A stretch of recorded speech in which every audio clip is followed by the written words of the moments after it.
home range from ambivalent to hostile at the thought of women playing the great masculine game of cricket.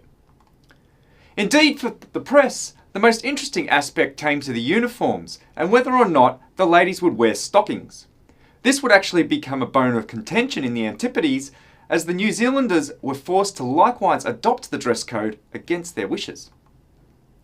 To allay fears that women playing cricket would somehow undermine the masculinity of the Anzacs, the women preferred not to call their matches tests, were not playing for the Ashes, and would not be competing for an overall series victory.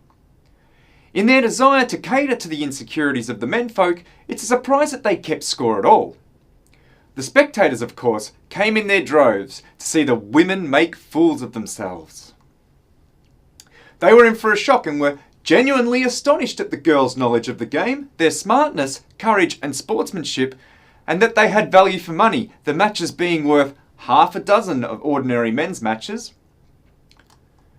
This goes on and on. As the New Zealand Freelance reports, they came to sneer and remained to cheer. It seems that today we're still talking too much about clothing in women's sports. We still like to call them girls. We still come to watch a spectacle and then are genuinely surprised when we see good play. We still treat the thought of the professional female athlete as something as a little bit distasteful, and society reflects this in the amount they are paid.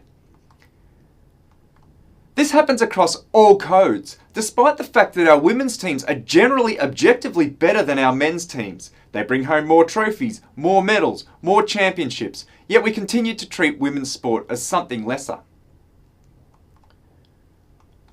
So this week's tip is to not get caught up in believing in the status quo. If you believe something is good,